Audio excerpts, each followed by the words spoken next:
Hey everyone, do you remember him? Or this one? Do you remember this guy? How about him? Well, today this video is going to be about reviewing the authors we've learned about so far. Okay, so I'm in reading space surrounded by books, which is perfect because we are going to make a list for each author, a list of their characteristics. So we're going to start with the first author that we studied. Do you remember the first one from such a long time ago? Here's his name, Dr. Seuss. My piles are getting all mixed up, but here's one we read: One Fish, Two Fish, Red Fish, Blue Fish. We have How the Grinch Stole Christmas. Let's grab another one. How about Hop on Pop and There's a Rocket in My Pocket. So what do you remember about Dr. Seuss and how he either writes or how he draws? So what do you think? Can you think of anything that Dr. Seuss does in a lot of his books? Still don't know yet? Maybe me reading a page from There's a Rocket in My Pocket will help you remember. Did you ever have a feeling there's a wasket in your basket? Or a Nero in your bureau? Or a was it in your closet? Do you hear those rhyming words? Dr. Seuss rhymes. I wrote the word rhyme there. Let's think of another thing. What's a was it? Nothing. It's a fictional character. Remember what Dr. Seuss does? He makes up characters, some things that don't even exist. I wrote the word creatures because Dr. Seuss invents creatures, puts on like a moose head with duck feet and a bear tail. So things like that. He makes up creatures that don't even exist. I just added the words little black lines. Do you remember what that means? I try not to have a lot of words on my list, but do you know what little black lines means? Here, take a look at this picture. So here's this creature.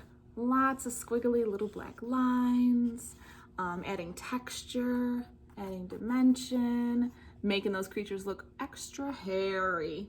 Next up, Mo Willems. Do you remember Mo Willems? Do you remember the characters and the things in his books? All right, I'll show you. Remember this one? And remember this one? And of course, who could forget? Elephant and Piggy. So let's think about the things that Mo Willems puts in his books. The first word I wrote in the Mo Willems list, pigeon, right? I think all of us, when they think of Mo Willems, you think of the pigeon because that pigeon likes to hide in pretty much all of Mo Willems' books, right? Another thing I wrote on this list, speech bubble. Do you remember how Mo Willems has speech bubbles in a lot of his books? Speech bubbles here. Speech bubble here. Speech bubbles here. Speech bubbles here. Mo Willems loves his speech bubbles because a lot of his books mean his characters are talking. He likes the characters in his books to talk. Author number 3, Eric Carle. Do you remember Eric Carle books? I'll show you a few. Remember this one? How about this one? Or this one? Or this one? A lot of times when people think of Eric Carle, they think of how he makes his pictures, which is a collage, remember? He paints paper, cuts it out, glues it down, makes a collage. The next thing on the list says little bit extra. Those 3 words reference Eric Carle saying that he likes to put something a little bit extra in his books. Special. How about the most famous Eric Carle book? What was so special about this one? Do you remember? Did it make sound? No. Did it jump out and scare you? No. I think. Remember the different size pages and the holes? Remember the story? What was so special about this story? Well, do you remember at the end of the book how there was a space for the lights to actually twinkle? A book that lights up. Well, this one ran out of batteries, but this part is really thick, and on the back there's a spot to replace batteries. So there you go, a book that lights up. Remember Mr. Seahorse? What was special about this book? Here's a page. Do you remember? Clear pages to help us think about camouflage. I wrote down the word animals on this list, so it says collage, a little bit extra on animals. Eric Carle often makes books involving animals or insects. Nature. The last thing I wrote down is the word teach. So yes, his books are entertaining, but Eric Carle likes to make books to help also teach you a little bit about animals and nature and the environment. This book talks about the different sounds animals make, but it also teaches you about time. This book was cool because it had the clear pages and helped you understand what camouflage is, but also helps you understand that the male fish or animals that live in the water take care of babies in a different way. All right, now it is time for our last author that we've studied. Do you remember who it is? I wonder, who is it? I'll give you a hint. His first name has 4 letters in it, and his last name has 4 letters in it.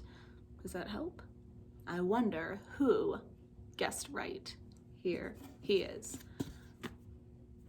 Todd Parr. Todd Parr. Do you remember some of the things that he does in his books? Here's 2 of his books, for example. All right, let's get to thinking. Right away, when I look at Todd Parr books, I think, wow, those are bright colors. Yes, he does very bright, very bold colors with thick black lines and does not mix the colors. This looks like something that any of you could draw, and you know what? It would be super fun to color, just like Todd Parr, wouldn't it? The next thing I wrote was note.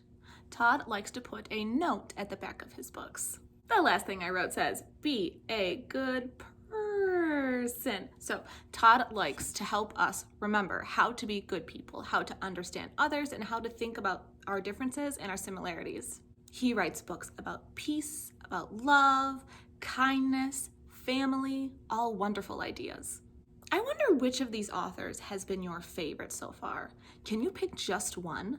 Sometimes choosing a favorite is really difficult, but this is the kind of stuff I want you to be thinking about, because after all of this author study stuff is done, I'm going to be asking you that question. Which one of these was your favorite and why? I wonder what everyone's opinions are on that.